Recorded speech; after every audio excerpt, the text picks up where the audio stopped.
Greetings, pre-calculus students. We're trying something new this week. I'm going to make videos for you to explain the notes. The content will just be the same as the other class, but there's been requests that I put some videos into. So here we go. We are skipping a few chapters here and going on to chapter 10. Some of the chapters we're skipping you actually did in Algebra 2. And then others like chapter 7, we did a topic from that earlier in the year. So anyway, we're going to be in chapter 10 for now. These are this is a nice chapter. It's called Analytic Geometry, which combines some graphing with algebra, learning about some graphs, and the equations that go with them. Anyway, we're starting with lines today, which we've done a lot with in the past, but mainly when we think about lines, we think of slope and, they're straight and the y-intercept. Those are the two big features you talked about. We're going to add a third feature, which is the inclination. It's not quite the same as the slope. So here's a reminder of what slope is. It is defined to be the change in y over change in x. Usually if you have 2 points on a line, you take the difference in the y values. I could actually add that up here. It's y1 minus y2 over x1 minus x2. You could also write y2 minus y1, but then you would write x2 minus x1. That's what slope is. You guys did, you've done that in Algebra 1, Algebra 2, maybe even geometry. Now we're going to add this new idea, which is the inclination of a line. Also similar to slope, it's measuring a way to measure how tipped the line is or how steep, but it's going to be an angle. So the inclination, this definition is on page 392 of your book if you want to look it up. The inclination of a non-horizontal line is the positive angle theta, which is less than pi, measured clockwise from the x-axis. That's a lot of words. I'll show you some pictures in a minute that show you what it really means. Well, here's one. So in this drawing, this green line is a line. This is my x-axis. This is my y. We're dealing with real number plane again. X is a real number line, y is a real number line. In the previous chapter, you were dealing with an imaginary complex plane where one of the axes was units of the imaginary unit. So we're back to real number lines here in both directions. Anyway, you have just a line. It can be drawn anywhere in the plane. But the line, unless it's a horizontal line, the line's going to intersect the x-axis exactly once, unless the line is the x-axis. And that when it intersects the x-axis, it creates an angle, this angle here. And that angle is the one we're talking about. That's theta. And that's going to measure how steep the line is, the inclination. It's a different way to measure it than change in y over change in x.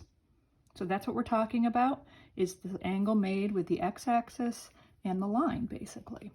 Now notice the origin's over here. We're talking about, just think about the line and think about it hitting the x-axis, and then there's this angle. If you just thought about this being a ray here and started rotating positively, the angle represents how far you would have to rotate to get to the line.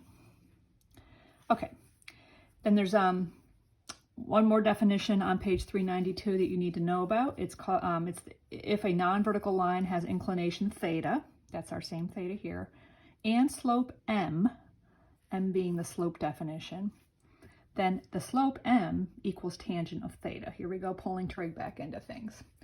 But we're going to be using this idea on and off here. Some of your homeworks will use this idea. So here's the first example that uses this information. It says, find the inclinations of these two lines. These are different lines, and they are given in what's called the standard form of a line, which is ax plus by plus c equals 0, as opposed to slope-intercept. But the first thing we're going to do is put them in slope-intercept form, because you can pick off the slope right away from slope-intercept form. So in both cases here, A and B, the first step is put it in slope-intercept form. You can even write that in here. That's what I'm doing.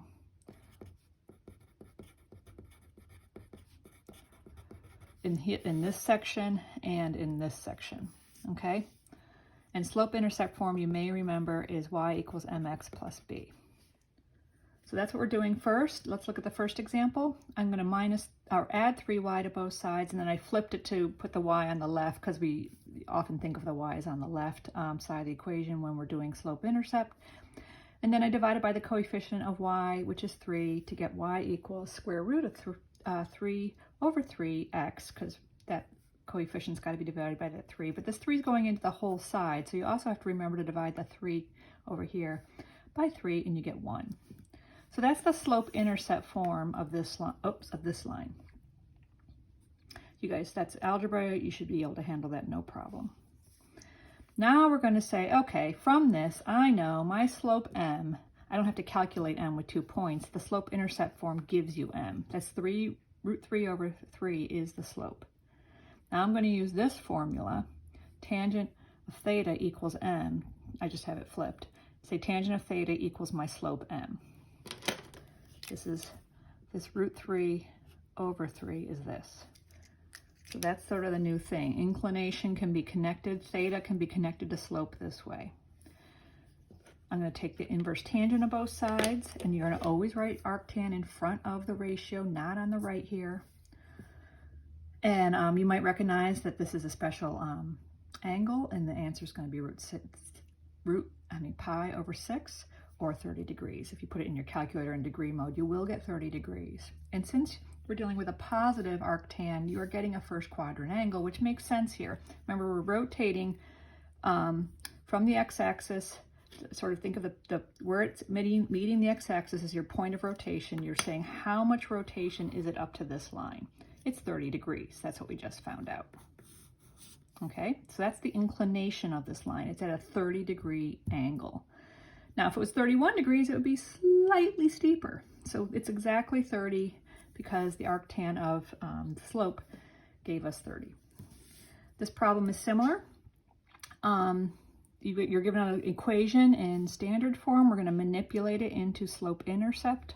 This one doesn't take as much work. It's because there's already a 1y sitting here. I just moved the 5x and 3 over, and I got y equals negative 5x minus 3. So that gives me my slope. It's negative 5, and I need that negative 5 for this formula. So that's what I'm doing here. I'm saying the slope's going to be equal to the tangent, and I wrote theta prime here because when you have a negative number, the inverse tan on your calculator is going to give you a fourth quadrant angle, and a negative fourth quadrant angle. It's going to give you, if you put in inverse, here it is. If you put in our inverse tangent of negative 5, it's going to give you this angle right here. It's going to tell me this angle. And it's going to give it negative degrees or negative radians.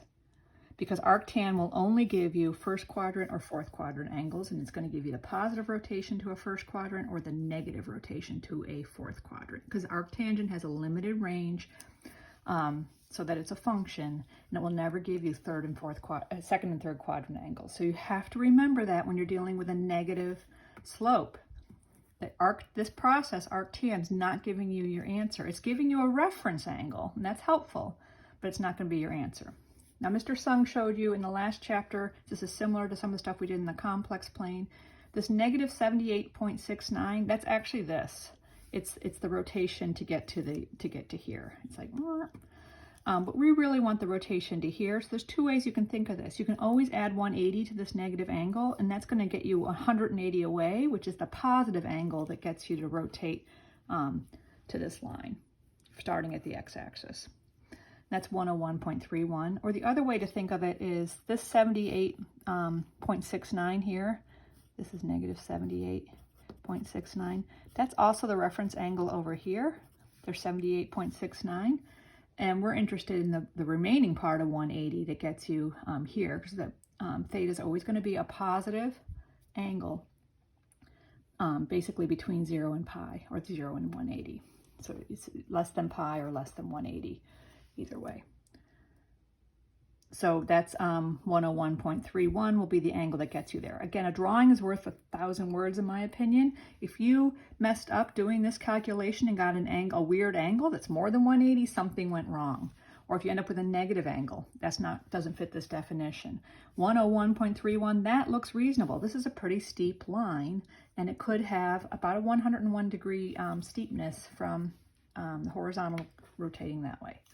So, yeah, think of it this, and you're saying, how much do I need to spin this pencil to get it to be here? But we're always measuring it off the positive x-axis. So that's that one, and I'm going to make a new video for part 2.